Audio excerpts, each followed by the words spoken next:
Hey, Spider-Man.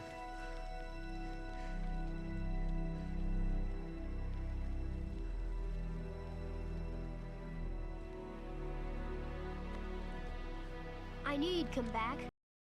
The Amazing Spider-Man. 2 ended with Peter Parker putting the mask back on after months of mourning Gwen Stacy, swinging into action to stop the Rhino in a moment that should have launched a franchise. But what happened to Andrew Garfield's Spider-Man after that final scene? What did he do for the next 7 years before No Way Home? And what's next for him after the multiverse cracked open his world and gave him a second chance at the one thing he could never have back? Today, we're breaking down the life of Andrew Garfield's Spider-Man after The Amazing Spider-Man 2, the sequels that never happened, the lost years we never saw, and the redemption arc that finally let him breathe again. The Amazing Spider-Man 2 gets a lot of hate, but that final scene was perfect. A kid in a Spider-Man costume standing in the street, facing down the Rhino's massive mech suit, refusing to move. Peter swings in, lands in front of the kid, sends him to safety, and then turns to face Rhino alone. No words at first, just the mask going on. A promise that he's back. But to get there, Peter lost everything. Gwen Stacy, the love of his life, died in his arms at the bottom of a clock tower. His webbing caught her too late. He heard the snap. He held her body. He blamed himself, and he was right to. Captain Stacy made him promise to stay away from her, and Peter broke that promise. So when the movie ends with Peter pulling himself out of grief, it's not a happy ending. It's a fragile one. Peter has been through hell. He's watched his parents abandon him, his Uncle Ben die because of his own selfishness, his best friend Harry become the Green Goblin, and the girl he loved fall to her death. He's barely in his mid-20s. So when he swings into that final fight with Rhino, we're left wondering what's next. How does Peter move forward from this? The answer should have been The Amazing Spider-Man 3, but that future wasn't what anyone expected. In 2014, Sony Pictures had The Amazing Spider-Man 3 dated for 2016, and The Amazing Spider-Man 4 dated for 2018. Mark Webb was set to return. Andrew Garfield was locked in. Spin-offs for The Sinister Six and Venom were in active development. The script work was already underway. Everything was moving forward. It was perfect. Perfect. Everything down to the last-minute details. And the villain plans were incredible. The Sinister Six were being assembled. Drew Goddard was writing and directing their solo movie. Vulture and Dr. Octopus were being set up through the Easter eggs at the end of Amazing Spider-Man 2. Those tentacles and wings we saw in Oscorp's secret lab. Shailene Woodley had already filmed her scenes as Mary Jane Watson before being cut from the second film, and she was being lined up to return. Harry Osborn was set up as a long-running villain, with Dane DeHaan signed to multiple sequels. The rumor was that Peter's father, Richard Parker, would somehow return, possibly alive, possibly tied to the larger Oscorp conspiracy. Felicity Jones was being teased as Black Cat. Paul Giamatti was contracted for more Rhino appearances. Mark Webb wanted The Amazing Spider-Man 3 to be the emotional climax of his trilogy. He wanted to take the grief of Gwen's death and turn it into the foundation for something darker, more mature, more layered. He wanted Peter to face the consequences of his choices, to build a found family out of MJ and Aunt May and the next generation. But it didn't happen. The Amazing Spider-Man 2 underperformed at the box office. Critics tore it apart for trying to do too much, for setting up too many sequels, for losing the heart of the first film.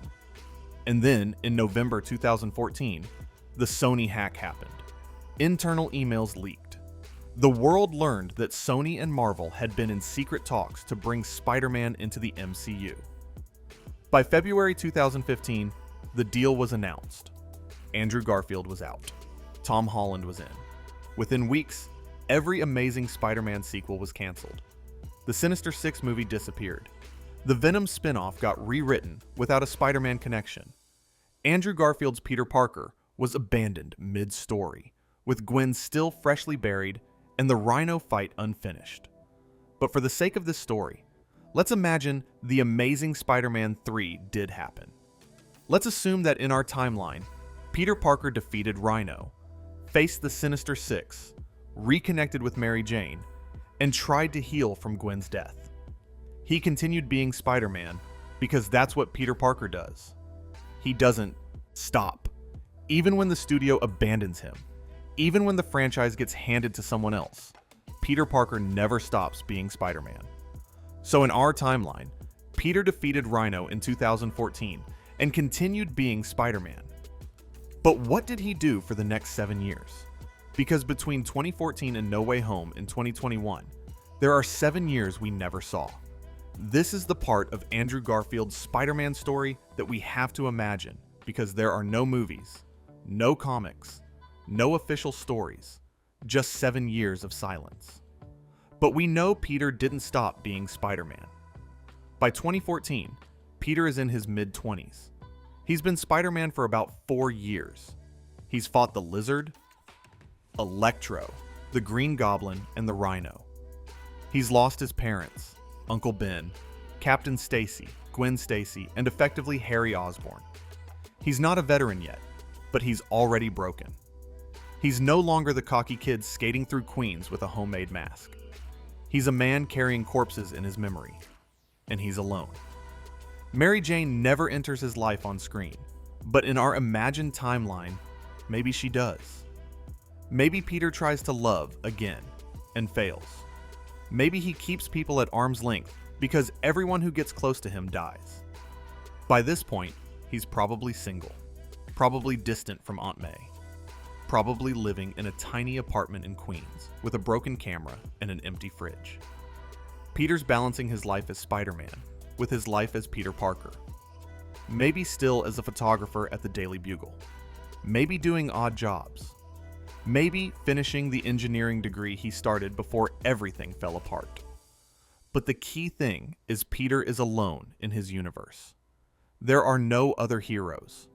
No Avengers, no X-Men, no Fantastic Four, just Spider-Man. Peter is the only one protecting New York. The only one stopping the villains. And that's a lonely existence. For 7 years, Peter fights crime alone. No team to back him up. No mentor to call. Just Peter, the mask, and the ghost of Gwen Stacy. He's still stopping muggings, still pulling people out of car wrecks, still fighting whatever villains crawl out of Oscorp's research labs. Vulture eventually breaks out of those wings we saw teased. Dr. Octopus emerges from the shadows. Black Cat starts crossing paths with him on rooftops. The Sinister Six form in pieces, picking at him over years. Never all at once. Never quite enough to break him. But never letting him rest either. He gets darker. He stops pulling punches. He works the night shift. He doesn't crack as many jokes. The injuries add up, but he doesn't stop. And he hardens. He's no longer the kid who flirted with Gwen in chemistry class. He's no longer the kid who built his own web shooters in his bedroom and skateboarded down empty subway tunnels. He's bitter. He's tired. He's angry at himself for not catching her in time. He saves people, but he doesn't smile while he does it. The press in his city stops calling him a hero. J. Jonah Jameson, in this universe, a relentless online voice, calls him a menace, a public danger, a vigilante who lets people die. And Peter reads every word, because deep down, he agrees. He knows when to fight, but mercy gets harder. He understands responsibility, but he's started to resent it. And there's a guilt to it that never lifts, because Peter is the one who let her fall. And no matter how many people he saves, no matter how many lives he changes, the math never balances. He's Spider-Man every single day for 7 years alone, and he hates himself for most of them. Before we continue, if you're enjoying this breakdown, hit that like button and subscribe so you never miss another Marvel deep dive. And then in 2021, something impossible happened. Doctor Strange's spell broke the multiverse, and Peter Parker got pulled into a universe that wasn't his own. Peter is in his universe, swinging through a rainy New York at 3 a.m., the way he always does. And then he feels it. A pull, a tear in reality. Doctor Strange's spell has gone wrong, and Peter is being dragged through the multiverse into the MCU. And Peter meets Tom Holland's Peter Parker, a kid 17 years old, struggling with the death of Aunt May, angry, broken, ready to kill the Green Goblin out of revenge. And then Tobey Maguire's Peter shows up too, the elder, the one with the back problems and the wisdom. And Andrew sees something he never thought he'd see, other versions of himself, proof that he's not the only one, proof that the loneliness was never the whole story. He hides it at first. He cracks jokes. He calls himself the Amazing Spider-Man because he needs to believe it. He tells them his web shooters are organic, then admits they're not. He plays the role of the cool middle brother. But underneath all of it, he's a man who hasn't been okay in 7 years. And then Tom mentions Aunt May dying, and Toby mentions losing Uncle Ben. And Andrew goes quiet. He says he lost MJ, that the love of his life fell from a great height while he was trying to save her, and he couldn't catch her. He says it broke him. He says he stopped pulling his punches. He stopped being kind. He became something he doesn't recognize.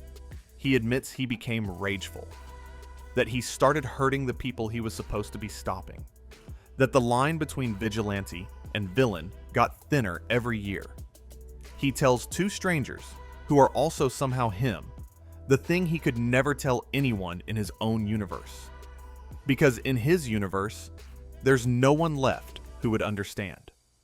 And then the moment comes. Statue of Liberty. The cure. The Green Goblin throws Tom's MJ off the scaffolding, the same way Gwen fell from the clock tower. And Andrew moves before he thinks. He dives. He catches her. He saves her. And when he lands, MJ in his arms, alive, breathing, safe, he breaks down. Because for 7 years, he's been replaying that fall. For 7 years, he's been wondering if he could have moved faster, webbed sooner, reached further. And in this moment, in a universe that isn't his own, with a girl who isn't his Gwen, he finally gets to catch her. He finally gets the save. And it heals something in him that nothing else could. He hugs Tom. He whispers that it's okay, that she's okay, that he's got her. And he's not just talking to Tom. He's talking to himself. He's telling the man he used to be that the worst night of his life doesn't have to define every night that comes after. When it's over, Peter says goodbye. He goes back to his universe, back to his New York, back to a life that's still hard. But he's changed. The bitterness is gone. The guilt is lighter. He knows he's not alone anymore. There are other spider people out there, and that knowledge makes the loneliness a little easier to bear. Peter went home, back to his New York, back to his empty apartment, back to his life. But the man who came back wasn't the same man who left, because in the 7 years after Gwen, Andrew's Peter Parker had become a ghost in his own skin. And one night, in a universe he didn't belong in, he finally got to live again. The next morning, in our imagined timeline, Peter wakes up different. He visits Aunt May for the first time in months. He calls Harry's old number even though no one answers. He starts photographing the city again, not for the Bugle, just for himself. He laughs at something stupid on the radio and surprises himself with the sound. He goes back to the clock tower for the first time since the night Gwen died. He doesn't cry. He just sits there. And when the sun comes up, he stands and leaves and doesn't look back. The grief isn't gone. Grief like that never leaves. But it's no longer the only thing he's made of. He starts being a better Spider-Man. He cracks jokes again on patrols. He saves a cat from a tree and lets a kid take a selfie with him. He stops a mugging without breaking the mugger's arm. The headlines start to shift. The Daily Bugle calls him a menace, but ordinary New Yorkers start calling him their guy again. He becomes the friendly neighborhood Spider-Man he was always supposed to be, and it only took him a decade to get there. And maybe, in our imagined timeline, MJ comes back into his life. Not Tom's MJ, his own. Mary Jane Watson. The girl who was supposed to be in his second movie before Sony cut her. Maybe they meet at a coffee shop. Maybe she's an actress working off Broadway.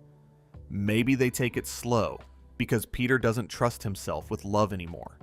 And she doesn't push because she can tell he's been carrying something heavy for a long time. And maybe, for the first time since Gwen, Peter lets himself imagine a future that has more than one person in it. Let's talk about the journey. 2012, a shy kid named Peter Parker gets bitten by a genetically modified spider at Oscorp. Uncle Ben dies, and Peter learns the cost of selfishness. Not great power, not yet. Just the weight of a man who died because Peter wouldn't stop a stranger. 2014, The Amazing Spider-Man 2.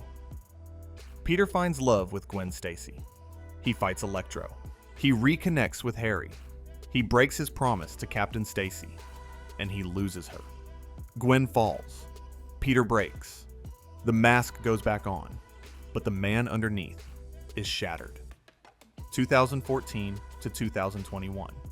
7 years alone. Protecting New York every single night. Getting harder, getting darker, but never stopping. The Sinister Six form around him. Vulture, Dr. Octopus, Rhino, Electro's resurrected ghost, Black Cat, dancing on the edges of villainy. Peter faces them year after year, alone, exhausted, running on coffee and rage. 2021, No Way Home. Peter meets his counterparts. He catches the girl. He saves what he couldn't save before. He finds closure. He heals. And whatever comes next, whether it's a return to the multiverse, a role in Secret Wars, or the long-rumored Amazing Spider-Man 3 that fans have been begging for since 2014. His story is no longer defined by a girl falling from a clock tower. It's defined by a man who learned how to forgive himself. From boy to man, to ghost, to hero again. From a kid with a homemade mask, to a man who carried his grief for 7 years and finally set it down. From the most isolated Spider-Man in any universe, to the brother who found his family in the multiverse. Andrew Garfield's Spider-Man was never supposed to be the in-between guy. He was supposed to be the one. 2 films, 4 spin-offs, an entire universe, and instead, he got cut. He got abandoned. He got handed a death scene for the girl he loved, and then told the story was over. But he came back. He came back in No Way Home and reminded everyone why he was cast in the first place. Because Andrew's Peter wasn't a god or a billionaire. He was a kid from Queens who never stopped being a kid from Queens. He was awkward. He was funny. He cried. He bled. He loved too hard and lost too much. And he kept going anyway. And that's what made him special. Andrew's Spider-Man showed us that heroes can break, that the mask can hide a man who hasn't slept in years, that grief doesn't make you weak, it just makes you human. And Peter Parker carried that grief for 7 years before he finally got to set it down. He showed us that even when the world walks away from you, even when the studio that made you decides you're not worth the franchise, even when the next guy gets the toys and the team-ups and the Avengers cameos, you keep being a hero. You keep swinging. You keep saving people. You keep being who you are. Because that's the only thing that's ever really been yours. If The Amazing Spider-Man 3 ever happens, and the demand is real, the petitions are signed, the fans haven't stopped asking, he gets to come back fully. He gets to fight the Sinister Six the way Mark Webb always wanted. He gets to find love again with Mary Jane. He gets to be the hero he was always meant to be. He gets the trilogy he was promised. And if it doesn't happen, his story is still complete. He saved the girl. He hugged his brothers. He went home lighter than he came. The life of Andrew Garfield's Spider-Man after The Amazing Spider-Man 2 wasn't what we saw on screen, but we can imagine it. Peter kept fighting, kept protecting, kept being Spider-Man for 7 years alone with nothing but a ghost for company. The real story isn't about the movies that got made. It's about the hero who kept going when the studio walked away. Peter Parker never stopped being Spider-Man. And whether his story continues in The Amazing Spider-Man 3 or ends with that catch at the Statue of Liberty, Andrew's Spider-Man lived a full life. He loved Gwen Stacy. He lost Gwen Stacy. He saved MJ. He met his brothers. He found his way back to himself. With great power comes great responsibility. Andrew Garfield's Spider-Man lived that responsibility through the worst 7 years of his life, and he came out the other side. He'll always be remembered as the Spider-Man who came back, the one who got abandoned and refused to disappear, the one who turned the worst moment of his life into the lesson that saved another Peter Parker, the one who taught us that even after you fall, even after you fail, even after you lose everything, and stand at the bottom of a clock tower holding the body of the person you loved most, you can still catch the next one. You can still be the hero. You can still come home.